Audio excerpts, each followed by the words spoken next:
बिस्मिल्लाहिर्रहमानिर्रहीम। अस्सलाम वालेकुम। मैं हूं काशिफ अहमद और आप देख रहे हैं मेरा व्लॉग। नाजरीन, 5 फरवरी यौम यकजहती कश्मीर आज आज़ाद कश्मीर और पाकिस्तान भर में मनाया जा रहा है। सरकारी तौर पर छुट्टी का ऐलान भी किया गया है। ये सरकारी तौर पर छुट्टी कब से मनाई जाती है, कब से 5 फरवरी को यौम यकजहती कश्मीर के तौर पर मनाया जाने लगा है, इस पर बात करेंगे।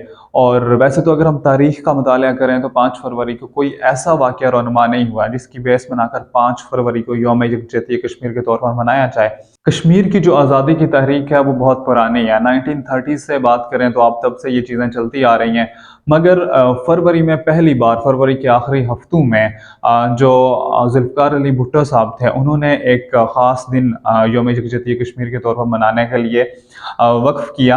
और फिर जो भुट्टो साहब थे, वो उस वक्त एक मकबूल लीडर के तौर पर माने जाते थे। कश्मीरियों में भी उनका बड़ा असर रसूख था और ख़ासकर वो कश्मीरी उनके बहुत बड़े फ़ैन थे, क्योंकि उन्होंने कश्मीर के हवाले से जिस तरह से अक़वाम मुत्तहिदा में कुछ करारदादें फाड़ के रख दी, कुछ उन्होंने अपनी तकरीरें फाड़ के रख दी, उसके बाद वो कश्मीरियों में बड़े मकबूल थे। फिर उसके बाद अगर हम बात करें 1989 की, जहाँ से ये ख़ास सिलसिला शुरू होता है, तो उस वक्त उनकी साहबजादी मोहतरमा बेनज़ीर भुट्टो शहीद साहिबा उस वक्त की वज़ीर आज़म थी। और उस वक्त उन पर मुकम्मल तौर पर कश्मीर फ़रोश का और इस तरह से इल्ज़ाम था कि वो कश्मीर को बेच चुकी हैं, लेकिन ऐसा नहीं था। अगर हम यहाँ पर कुछ गहराई में देखें तो उस वक्त जो मोहतरमा बेनज़ीर भुट्टो साहिबा थी वो वज़ीर आज़म पाकिस्तान थी और नवाज़ शरीफ साहब जो है वो वज़ीर आला पंजाब थे। मोहतरमा बेनज़ीर भुट्टो साहिबा की हुकूमत थी और उस दौरान ये हुआ कि जो हम लोग एक तरफ तो अफ़गानिस्तान में मुजाहिदीन के ख़िलाफ़ लड़ रहे थे, उनका साथ दे रहे थे रूस को भगाने के लिए, दूसरी तरफ कश्मीरी नौजवानों में भी कुछ जोश वलवला पैदा हुआ था उन्हीं अफ़गानिस्तान के मुजाहिदीन को देख कर के हम भी यहाँ से इंडिया को भगाते हैं। तो उस सिलसिले में बहुत सारे कश्मीरी नौजवान जो है, जिनको मुजाहिदीन के नाम से आप लोग कह सकते हैं, और वो बॉर्डर क्रॉस करके मुज़फ़्फ़राबाद पहुंच गए। तो उस वक्त जो थे जमात इस्लामी के अमीर थे, वो उनके लिए वहाँ पर आज़ाद कश्मीर में गए और वो अब्दुल रशीद तराबी साहब से मिले, वहाँ के अमीर जमात इस्लामी से मिले। और फिर जो वहाँ पर नौजवान बॉर्डर क्रॉस करके पैदल मुज़फ़्फ़राबाद पहुँचे थे, तो वहाँ पर उनके हवाले से उनके खाने पीने का इंतज़ाम किया गया, क्योंकि उस वक्त IJI का इत्तेहाद था, जमात इस्लामी और ये सब लोग आपस में शामिल थे।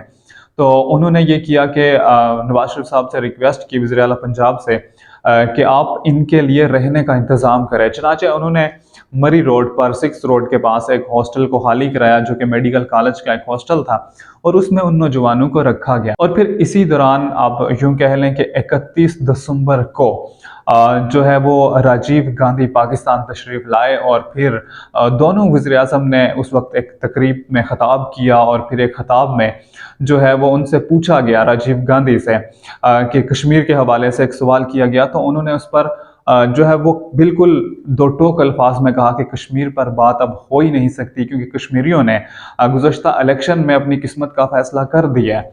और फिर उस पर जो है मोहतरमा बेनज़ीर भुट्टो खामोश रही। तो उस वक्त मोहतरमा बेनज़ीर भुट्टो पर इतनी तनकीद की गई कि उन्होंने कश्मीर को मुकम्मल बेच दिया, क्योंकि उनकी खामोशी जो है वो इस बात को ज़ाहिर करती थी कि कश्मीर पर वो भी बात नहीं करना चाहती। मगर वो उससे पहले जो है इंडियन वज़ीर आज़म से बात कर चुकी थी और उन्होंने इस पर बात करने से तकरीब में ख़िताब करते हुए उन्होंने बिल्कुल इस पे मना कर दिया था कि इस चीज़ पर बात नहीं होगी। इसलिए मोहतरमा बेनज़ीर भुट्टो साहिबा उस वक्त खामोश रही। अमीर जमात इस्लामी ने उस वक्त के वज़ीर आला पंजाब से ये रिक्वेस्ट की कि क्यों ना हम इन नौजवानों से यकजहती के लिए और कश्मीरियों से यकजहती के लिए ख़ासकर एक दिन का ऐलान करें। तो फिर जो नवाज शरीफ साहब थे, उन्होंने पंजाब भर में 5 फरवरी को छुट्टी का ऐलान कर दिया कि 5 फरवरी को यौम यकजहती कश्मीर के तौर पर मनाया जाएगा। और फिर इसी को देखते हुए मोहतरमा बेनज़ीर भुट्टो पर चूंकि बहुत ज़्यादा तनकीद की जा रही थी, तो उन्होंने भी इसकी हिमायत की और उन्होंने मुल्क भर में छुट्टी का ऐलान कर दिया कि मुल्क भर में कश्मीरियों से यकजहती के लिए 5 फरवरी को छुट्टी होगी। और फिर वो 5 फरवरी को सीधी मुज़फ़्फ़राबाद गई, जहाँ पर उन्होंने एक अज़ीमुल शान जलसे से ख़िताब भी किया। फिर वहाँ पर उन्होंने एक ऐसी तकरीर की जिसने सारी जो है उनका कश्मीर मुखालफ बयानिए को बदल कर रख दिया। जो अवाम थी उनमें यह तासुर था कि मोहतरमा बेनज़ीर भुट्टो साहिबा कश्मीर को बेच चुकी हैं, लेकिन उन्होंने एक तकरीर की उस तकरीर में उनका एक मशहूर जुमला था कि हम जगमोहन को बागमोहन बनाकर दम लेंगे, यानी कि हम जगमोहन जो उस वक्त का वजीर आला था, हम उसको कश्मीर से भगा कर ही दम लेंगे। तो इस जुमले के बाद, इस तकरीर के बाद मोहतरमा बेनज़ीर भुट्टो के खिलाफ जितना भी प्रोपेगेंडा था वो ख़त्म हो गया। और फिर उस दिन से 5 फरवरी से लेकर आज तक ये दिन यौम यकजहती कश्मीर के तौर पर मनाया जाता है, जिस दिन बहुत सारे कश्मीरी मिलकर मुख्तलिफ जगह पर एहतजाज करते हैं, रैलियां करते हैं, सेमिनार्स होते हैं। आज भी बहुत सारे एहतजाज हुए हैं, आज भी बहुत सारी रैलियां निकली हैं, जमात इस्लामी की रैलियां निकली हैं, बहुत सारी जमातों ने फर्दन फर्दन की, चूँकि इलेक्शन भी है तो बहुत सारी जमातों ने इस मौके को कैश करने की भी कोशिश की है। और बिलावल भुट्टो जरदारी का भी इस हवाले से बयान आया है, उसके अलावा वज़ीर आज़म पाकिस्तान का भी इस हवाले से बयान आया जो कि आना चाहिए था। और फिर उसके अलावा मुतअद्दिद और भी सियासी रहनुमा हैं जिन्होंने इस हवाले से अपने बयान जारी किए हैं। अब ये दिन तो हर साल मनाया जाता है, क्या ये दिन इसी तरह से मनाया जाता रहेगा? मेरा सवाल यही है कि कब तक हम इस दिन को मनाते रहेंगे, कब तक हम यूं बैठे हुए सिर्फ एहतजाज और रैलियां निकालते रहेंगे? गो कि हमारी आवाज़ अक़वाम मुत्तहिदा तक पहुंच रही है, लेकिन कश्मीरियों का जो मेन मुतालबा है हक़ खुद आरादियत, वो कब कश्मीरियों को मिलेगा? और जिस दिन हक़ खुद आरादियत पर बात होगी उस दिन कश्मीरी क्या फैसला करेंगे?